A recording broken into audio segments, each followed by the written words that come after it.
Welcome students, welcome to my channel. तो आज हम आगे की प्रॉपर्टीज़ पढ़ेंगे जो हमने स्टार्ट करी थी। अमाइनो एसिड्स की प्रॉपर्टीज़ हमने स्टार्ट करी थी। तो जो उसकी आगे की प्रॉपर्टीज़ हैं वो अब हम पढ़ेंगे। इससे पहले मैंने लास्ट क्लास में देखिए ये शुरू करवाया था, अमाइनो एसिड्स करवाए थे शुरू।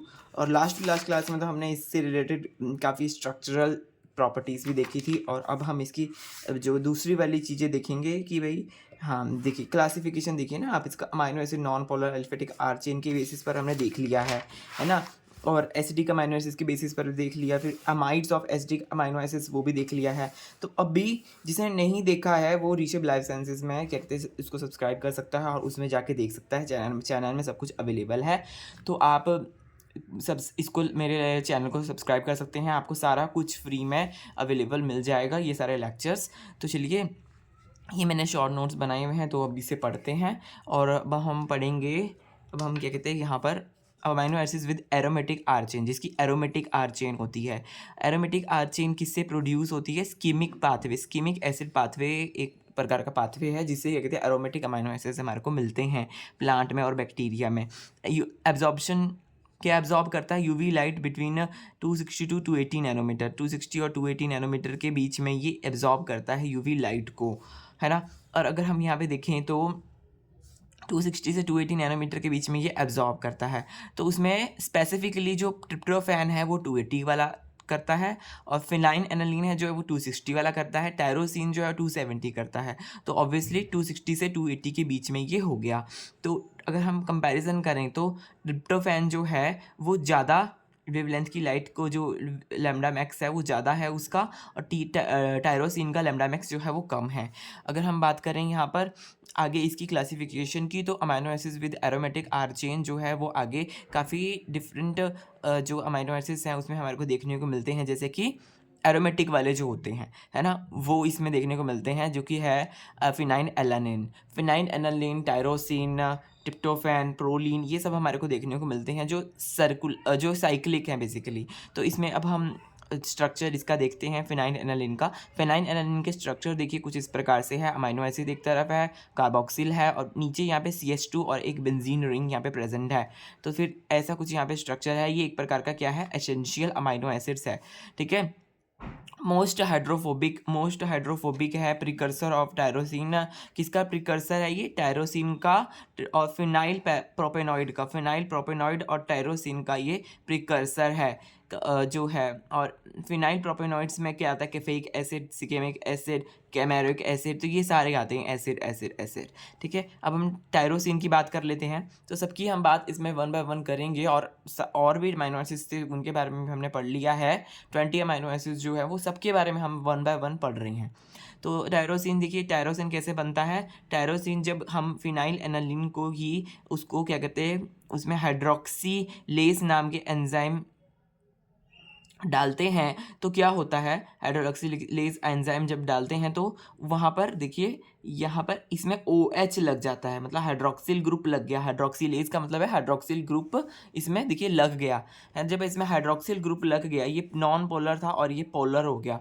देखिए पोलर मतलब इधर भी एक O है और उधर भी ऑक्सीजन है, तो इसमें पोलैरिटी आ गई, है ना। तो इसमें जब पोलैरिटी आ गई तो एक प्रकार से थोड़ा चेंज हो गया, है ना। अगर हम बात करें एक्सेस फिनाइल एनालिन जो है phenylpyruvic acid, excess phenylalanine होगा तो क्या बनेगा? फिनाइल पायरुविक एसिड बनेगा। Could cross blood brain barrier, तो ब्लड बॉर्न बैरियर जो है फिनाइल एनालिन वो क्या कहते हैं क्रॉस कर सकता है। और फिनाइल अगर ये एब्सेंट है, ये हाइड्रोक्सिलेज में नहीं है और फिनाइल बहुत ज़्यादा हो गया, फिनाइल क्या कहते हैं हमारा फिनाइल एनालिन ज़्यादा हो गया, तो क्या होगा? फिनाइल कीटोनूरिया भी हो सकता है, एक प्रकार की डिजीज़ होती है phenylketonuria, ketonuria. Phosphorylation by tyrosine kinase, और इसमें फॉस्फोराइलेशन देखने को मिलती है जहाँ पे रिक्वायरमेंट होती है, वहाँ पे फॉस्फोराइलेशन देखने मिलती है बाय टायरोसिन काइनेस के द्वारा, ठीक है। टायरोसिन काइनेस, काइनेस का मतलब ही है फॉस्फेट ग्रुप का एडिशन होना। फॉस्फाटेस का मतलब होता है फॉस्फेट ग्रुप का निकलना, ठीक है, ऐसा होता है। ट्रिप्टोफैन की बात करते हैं। ट्रिप्टोफैन को हम W से डिनोट करते हैं, और इसका स्ट्रक्चर देखिए कुछ इस प्रकार का है, थोड़ा अलग सा, है ना। देखिए इसका स्ट्रक्चर, ट्रिप्टोफैन का। देखिए यहाँ पे COO है और यहाँ पे NH3 है, यहाँ पे CH2, और ये देखिए यहाँ पे एक सर्कुलर सा इंडोल रिंग यहाँ पे प्रेजेंट है, इसको बोलते हैं इंडोल रिंग। पूरा एक बेंजीन है, उसके ऊपर यहाँ पे नाइट्रोजन और मिथाइल ग्रुप, उसमें ऐसे डबल बॉन्ड हो रखा है कार्बन कार्बन में। तो ऐसे ये जो स्ट्रक्चर बना हुआ है ये है इंडोल रिंग। तो इंट्रिंसिक फ्लोरेसेंस, हाँ प्रोब, इन फ्लोरेसेंस प्रोब एक प्रकार का उसकी तरह ये यूज़ हो सकता है, उसमें प्रॉपर्टीज़ हैं। हाँ, तो सेरोटोनिन, मेलाटोनिन, नियासिन, ये सब हैं इसके एग्जाम्पल। ट्रिप्टोफैन है ना, इसके प्रिकर्सर हैं ये। नहीं, प्रिकर्सर कौन है? प्रिकर्सर है IAA, इंडोल एसिटिक एसिड, उसमें आपने पढ़ा होगा IAA। ऑक्सीजन जब पढ़ते हैं तब ये पढ़ा हुआ है IAA। तो सेरोटोनिन क्या है? वो एक प्रकार का न्यूरोट्रांसमीटर है। मेलाटोनिन न्यूरोट्रांसमीटर है। नियासिन क्या है? विटामिन B3, ये याद रखना, विटामिन B3 बहुत इंपॉर्टेंट है। नियासिन एक प्रकार का विटामिन B3 है। प्रोलीन की बात करें, प्रोलीन का सबसे अलग सा स्ट्रक्चर होता है यहाँ पर, और इसको हम इसमें इम्यूनो ग्रुप प्रेजेंट होता है, इसलिए बहुत ही इसका एक पेक्यूलियर कैरेक्टरिस्टिक है कि इसमें एक इम्यूनो ग्रुप प्रेजेंट होता है। इम्यूनो ग्रुप आई, तो इसको अल्फा इम्यूनो एसिड भी बोलते हैं इसकी वजह से, क्योंकि इम्यूनो ग्रुप है। इम्यूनो ग्रुप मतलब इसमें एक अमोनिया ऐसे प्रेजेंट है, कुछ इस प्रकार से यहाँ पे प्रेजेंट है। देखिए ऐसा एक स्ट्रक्चर बन रहा है मिथाइल ग्रुप। अब यहाँ पे C अल्फा। हाँ, बेसिकली एक सर्कुलर सा स्ट्रक्चर बन गया है यहाँ पर, इसकी रिंग के साथ, ये अमोनिया के साथ जो है वो जुड़ गया। ये एक स्ट्रक्चर सा बन गया, सर्कुलर नहीं, मतलब रिंग वाला स्ट्रक्चर यहाँ पे बन गया। ठीक है, ऐसे बेंजीन रिंग तो नहीं है ये, बस ऐसी एक रिंग है। स्ट्रक्चर डिसरप्टर, और जो प्रोलीन जो होता है वो कॉमनली जो है वो क्या होता है, इसकी पहचान ये है कि स्ट्रक्चर को तोड़ता है। कोई किसी को तोड़ता है, ये एक हो गया अल्फा हेलिक्स को तोड़ता है और बीटा शीट को तोड़ता है। ये हमने लास्ट बहुत सबसे पहली क्लास हमने अमीनो एसिड्स की ली थी, उसमें मैंने ये सब पढ़ाया हुआ है कि कौन कैसे तोड़ता है, पूरी क्लासिफिकेशन है। तो आपने अगर नहीं देखा है तो आप ऋषभ लाइसेंसेस को देख सकते हैं, जाके इसमें चेकआउट कर सकते हैं, और इसमें आपको सब कुछ अवेलेबल हो जाएगा। ठीक है, अब हम देखते हैं यहाँ पर क्या लिखा है।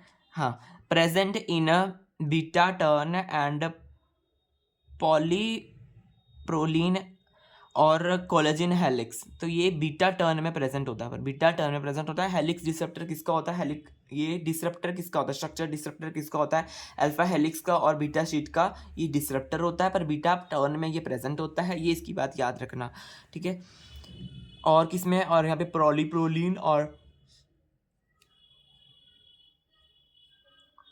कोलेजिन हेलिक्स, इसमें भी ये प्रेजेंट होता है।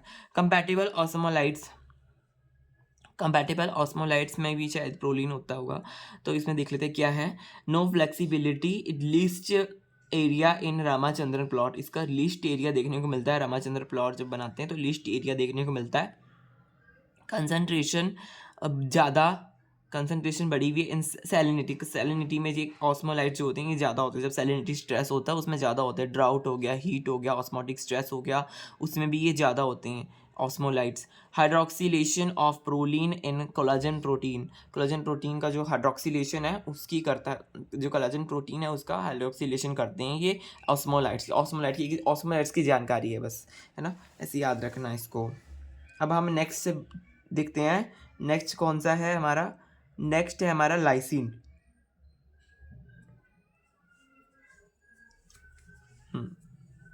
ये जो लाइसिन है बेसिकली ये वाला, सॉरी मैंने कुछ यहाँ पे थोड़ी सी गड़बड़ होगी। ये जो amides of acidic amino acids हैं ये और हैं, ये एस्पेराजिन जो हमने लास्ट क्लास में पढ़ा था, ग्लूटामिन भी पढ़ा था हमने लास्ट क्लास में, और यहाँ पर लाइसिन, आर्जिनिन और हिस्टिडिन ये भी क्या कहते हैं, अमाइड्स हैं। किसके? एसिडिक अमीनो एसिड्स के अमाइड्स हैं। तो अब इसके बारे में हम पढ़ेंगे कि एक एक करके।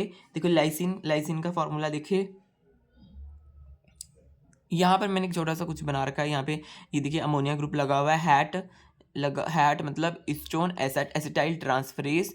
तो इसको स्टोन एसिटाइल ट्रांसफरेज क्या करेगा? इसको खोल लेगा, बेसिकली पॉजिटिव चार्ज को डिक्रीज करेगा। यहाँ पे पॉजिटिव चार्ज जो है इसको डिक्रीज करेगा और इसको थोड़ा सा ओपन करेगा और फैसिलिटेट करवाएगा कि आगे इसमें कोई बाइंडिंग हो सके।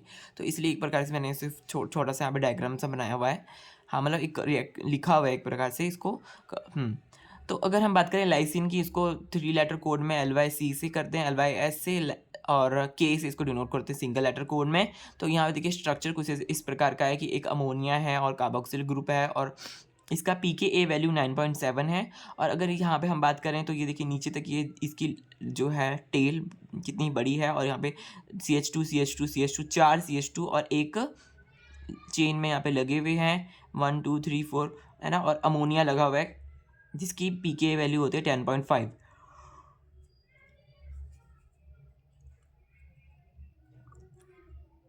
तो लाइसिन का स्ट्रक्चर कुछ इस प्रकार से है। इसमें यहाँ पे 2 प्रकार के pKa वैल्यू देखने को मिलते हैं। इसके pKa वैल्यू 10.5 है और इस वाले अमोनिया की pKa वैल्यू है 9.7। और अगर बात करें सीरियल्स में ये पाया नहीं जाता। पोस्ट ट्रांसलेशन मॉडिफिकेशन जैसे होती है, जैसे मिथाइलेशन हो गया, एसिटाइलेशन हो गया, है ना, और क्या लिखा हुआ है, सुमलाइजेशन, यूबिक्विटिनेशन और हाइड्रोक्सिलेशन, वहाँ पर ये देखने को मिलता है। तो ये सारे जो मॉडिफिकेशन, एक प्रकार की मॉडिफिकेशन मैंने यहाँ पे शो करी हुई है, ये प्रकार की मॉडिफिकेशन है। जब जीनोम में जो होता है, ये यहाँ पे 2 अमोनिया प्रेजेंट है, इसका मतलब यहाँ पे ये वाला स्ट्रक्चर लाइसिन प्रेजेंट है, और लाइसिन में फिर क्या होगा देखने को मिलेगा, पोस्ट ट्रांसक्रिप्शनल मॉडिफिकेशन, जो कि है हैड्स के द्वारा, एसिटाइलेशन के द्वारा, मिथाइलेशन के द्वारा, जब जैसी रिक्वायरमेंट होगी उस हिसाब से यहाँ पे देखने को मिलता है। आर्जिनिन की बात करें, आर्जिनिन की अगर बात करें तो इसका स्ट्रक्चर कुछ इस प्रकार का है। यहाँ पर एक ग्वानिडिन ग्रुप है, ग्वानिडीनियम ग्वानिडीनियम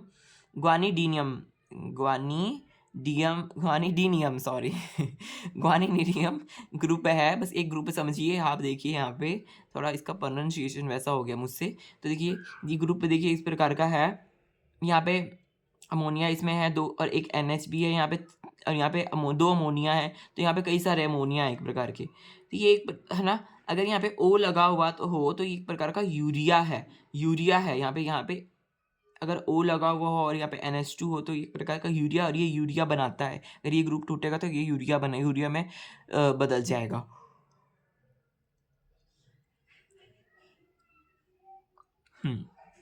इसकी बात करें आर्जिनिन की ARG से डिनोट करते हैं। सिंगल लेटर कोड जो है वो R है, और हाँ pKa वैल्यू है 12.5 और मोस्ट बेसिक अमाइनो एसिड चाहिए, मोस्ट बेसिक अमाइनो एसिड्स। हाँ, क्योंकि देखिए इसका बेसिक है, क्योंकि देखिए pKa वैल्यू भी इसकी 12.5 है, तो ये बहुत ज़्यादा बेसिक है। अबंडेंट इन हिस्टेन एंड प्रोटामीन्स, किसमें, हिस्टोन्स में और प्रोटामीन्स में ये अबंडेंट होता है। अगर देखिए अमोनिया इस प्रकार से लगा हुआ है, यूरिया में 2 अमोनिया लगे हुए हैं, और ऐसे यहाँ पे लगा हुआ है। प्रिकर्सर फॉर नाइट्रिक ऑक्साइड का प्रिकर्सर है कौन, ये नाइट्रिक ऑक्साइड का प्रिकर्सर है आर्जिनिन। देखिए आर्जिनिन में हम NO सिंथेज डालेंगे, नाइट्रिक ऑक्साइड सिंथेज डालेंगे, तो बनेगा सिट्रुलिन बनेगा और NO बनेगा। तो सिट्रुलिन यहाँ पे बन रहा है, और वो कैसे बन रहा है, इसमें नाइट्रिक ऑक्साइड डाल रहे हैं तब इसमें ये बन रहा है। हिस्टिडीन की बात करें, इसको HIS से डिनोट करते हैं। H इसका सिंगल लेटर कोड है। तो यहाँ पे देखिए इस प्रकार सा है, इसमें इमिडाजोल रिंग है, ये दवाइयों में भी सुना होगा आपने इमिडाजोल ना। हाँ, तो इस प्रकार की रिंग है यहाँ पे, इसको बोलते हैं इमिडाजोल रिंग। और हिस्टिडीन है ये भी बहुत एक प्रकार का बफर है। हाँ, इसका pKa वैल्यू 6 के करीब होता है, क्योंकि है ना ये बफर की तरह यूज़ होता है, बेसिक नहीं होता। बेसिक होता है आर्जिनिन, ये होता है बफर की तरह। ये तो गेट में भी इससे बहुत सारे क्वेश्चन आए हुए थे, है ना। हाँ, तो फॉस्फोराइलेशन मॉडिफिकेशन देखने को मिलती है। हिस्टामिन प्रिकर्सर, हाई एफिनिटी इन निकल के साथ ये हाई एफिनिटी रखता है, और ये वीकेस्ट बेस है, एक प्रकार का बेस है, और जो कि बहुत ही ज़्यादा वीकेस्ट है, तो इसको बफर की तरह इसमें इस्तेमाल किया जाता है। अगर हम बात करें पोलर अमाइनो एसिड्स विद, हाँ क्या लिखा हुआ है मैंने, अनचार्ज आर चेन, जिसकी चार्ज नहीं है इसकी आर चेन में, पोलर अमाइनो एसिड जिसकी चार्ज नहीं है, तो वो कौन से हैं, सीरीन और थ्रियोनिन और सिस्टीन। सीरीन का देखिए कुछ इस प्रकार का फॉर्मूला है। देखिए न्यूक्लियोफाइल है ऐसे, OH और ओ नेगेटिव में ऐसे बदलता रहता है। और यहाँ पे सीरीन जो है SCR से डिनोट करते हैं। कैटालिटिक फंक्शन है इसका, कैसा कैटालिटिक फंक्शन है? कैटालिटिक फंक्शन है, ओ लिंक ग्लाइकोसाइलेशन है। इसमें क्या है? ओ लिंक ग्लाइकोसाइलेशन है और यहाँ पे फॉस्फोराइलेशन देखने को मिलती है। थ्रियोनिन की बात करें, टी से इसको डिनोट करते हैं थ्रियोनिन को। तो देखिए यहाँ पे C है और यहाँ पे CH3 और 2 एसिमेट्रिक कार्बन है, C अल्फा और C बीटा, 4 स्टीरियो आइसोमर्स यहाँ पे देखने को मिलते हैं इसको, इसमें इसके 4 स्टीरियो आइसोमर्स देखने को मिलते हैं। हाँ, और स्ट्रक्चर डिफरेंट होता है, बस थोड़ा सा आइसोमर तो आपको पता ही है क्या होता है। ओ लिंक ग्लाइकोसाइलेशन में ये थ्रियोनिन देखने को मिलता है, फॉस्फोराइलेशन देखने को मिलती है इसमें। और सिस्टीन की बात करें, सी से डिनोट करेंगे, है ना, वही है सिंपल सा। इसमें SH है, SH ग्रुप यहाँ पे प्रेजेंट है, SH ग्रुप S नेगेटिव में भी बदल सकता है। जैसे न्यूक्लियोफाइल कैटालिटिक साइट एक प्रकार की ये SH है ना, न्यूक्लियोफिलिक कैटालिटिक साइट है। और एलमंस रिएजेंट भी बोलते हैं इसको। कौन सा रिएजेंट बोलते हैं? एलमंस रिएजेंट भी बोलते हैं इसको। और फ्री थायोल ग्रुप इसमें प्रेजेंट होता है, जो फ्री थायोल ग्रुप होता है इसमें प्रेजेंट होता है।